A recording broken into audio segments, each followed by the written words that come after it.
بسم الله الرحمن الرحيم. في هذا الفيديو غادي نتكلموا على الخرجة الإيكولوجية لا سورتي écologique dans la forêt de Marmora.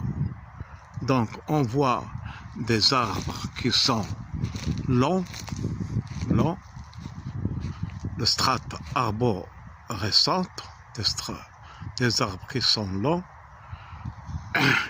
et on voit des plantes qui sont petites, voilà, d'autres. Donc, il existe plusieurs espèces.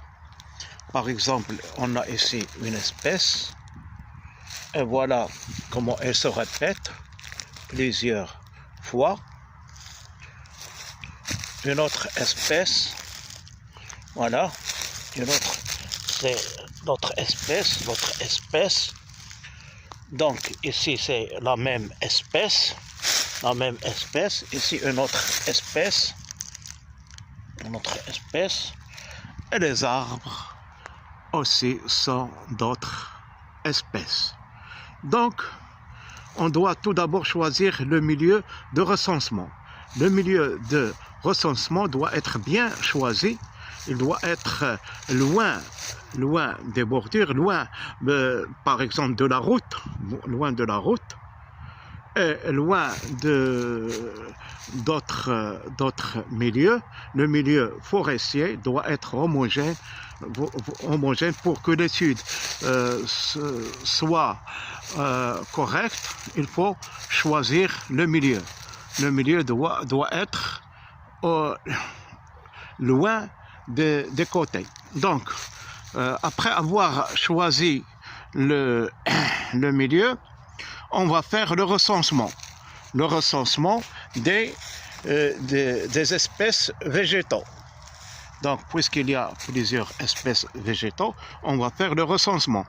Puis, on va faire la technique de quadrilla. Qu'est-ce que c'est que le quadrilla? On va faire, par exemple, 4 piquets entouré d'une ficelle de 1 mètre carré, puis on va recenser les espèces qui existent dans ce mètre carré. Puis on va multiplier par 2 mètres carrés, et on va recenser les espèces qui se trouvent dans 2 mètres carrés. Puis 4 mètres carrés, à chaque fois on multiplie par 2, et on va faire le recensement de toutes les espèces dans 4 mètres carrés. Puis 8 mètres carrés, puis 16 mètres carrés et jusqu'à 32 mètres carrés. Donc, on va s'arrêter dans le quadrilla. À partir de ce quadrilla, on ne trouve, à partir de cette surface, on ne trouve aucune nouvelle espèce. Au début, le nombre d'espèces augmente. Plus qu'on augmente le nombre de mètres de recensement, le nombre d'espèces augmente. Mais quand on arrive par exemple à 16 mètres carrés, il n'y a plus d'espèces nouvelles qui vont apparaître. 20 mètres carrés, il n'y a pas 24 mètres, c'est le même nombre d'espèces. On l'appelle l'espèce minimale. On l'appelle l'aire minimale. L'aire minimale, c'est l'aire à partir de laquelle aucune nouvelle espèce n'apparaît. Donc c'est l'aire minimale. Par exemple, à 16 mètres carrés, ici, 16 mètres carrés qui est l'aire minimale, au-delà de 16 mètres carrés, il n'apparaît aucune espèce. Si on fait une courbe, la courbe est constante. Donc ici, il y a plusieurs espèces. Par exemple, on a ici le chêne de Liège. Pourquoi on l'appelle le liège? Parce que son écorce est constituée par le liège. Son écorce est constituée par le liège, c'est ça, le liège de l'arbre. Cette partie est dépourvue de liège, elle est enlevée, et cette partie contient le liège, donc c'est le chêne de Liège.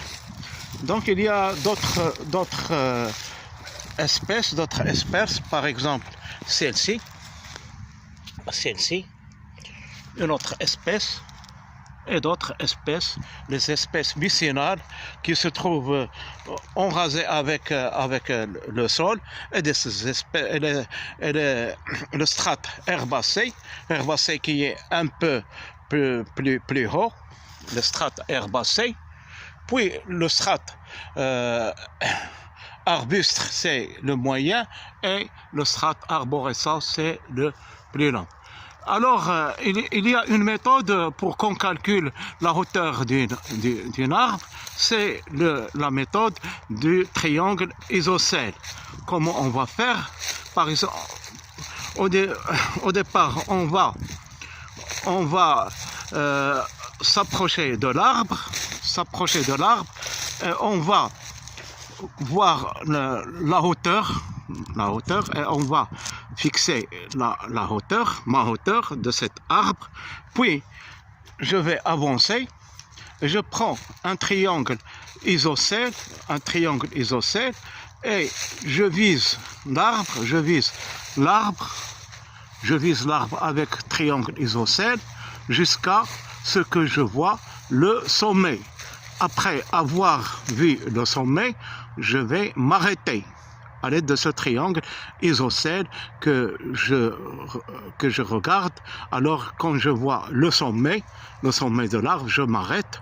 Puis, à partir de ce point, je vais compter combien il y a de mètres jusqu'à l'arbre. Puis, comment je vais faire pour calculer la hauteur de l'arbre?